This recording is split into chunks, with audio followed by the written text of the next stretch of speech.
Hey, Ron here from Military Images Magazine with a new episode of Life on the Civil War Research Trail. Today, I want to talk about regimental history books.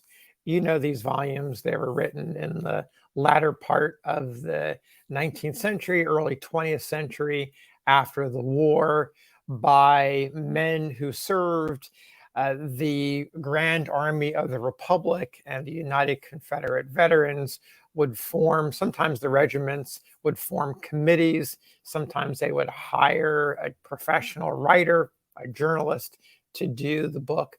Sometimes a volunteer from the a company or one of the senior commanders of the regiment would write it. They're all over the board. And in fact, the quality of these books is relatively uneven. Some of them are just wonderful. Others are mere accountings of the regiment's record on the battlefields during the war. But you know what? Regardless of the quality, I love them all because they provide a great bit of historic information, a glimpse into the war by those who were part of it. And so they're priceless. They're so valuable, and they're go-to volumes, go-to primary sources for the work I do. So I see these books now and again. They come into my view, and such was the case today with the 76th Ohio Infantry.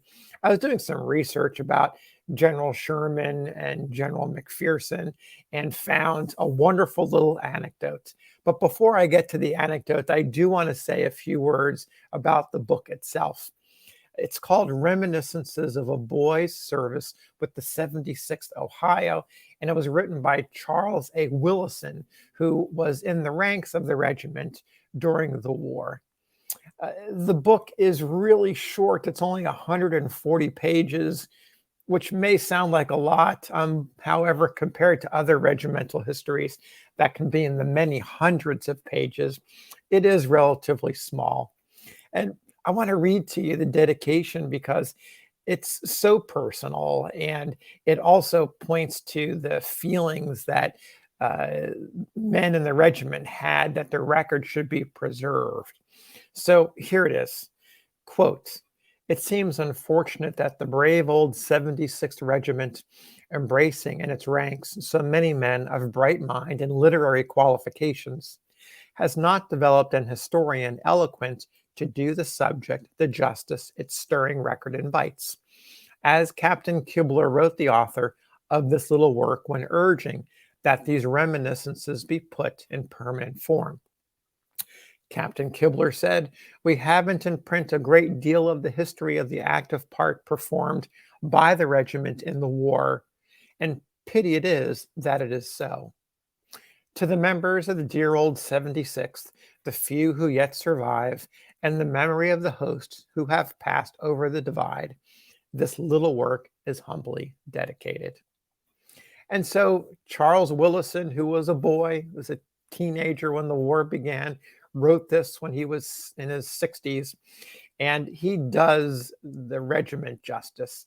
It's a beautiful little work of art. He shares his personal reminiscences. Again, he doesn't wax eloquently.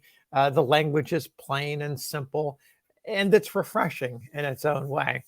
And so I want to get to just one little snippet of it, one passage.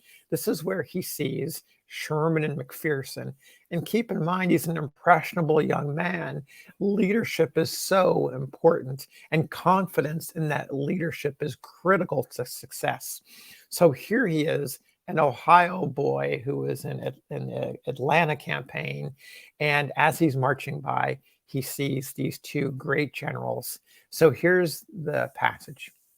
Quote, "As we passed through Big Shanty, I recall noticing General Sherman and McPherson conferring together on the porch of one of the residences, and the impression each made on my mind as I observed them in conversation. Sherman, tall, lithe, careless, and plain in dress, restless, nervous, and decisive in his movements. McPherson, dignified and commanding in person, and Trigg and immaculate in uniform with all the insignia of his rank. Both were regarded as skillful, brave leaders, very popular with their troops, the utmost confidence existing between the two generals and between them and the men under their command. Just a wonderful passage, and one of many of the observations of Willison as he and his regiment participated in the Civil War. So there you have it for today. Take care, and we'll see you next time on the trail.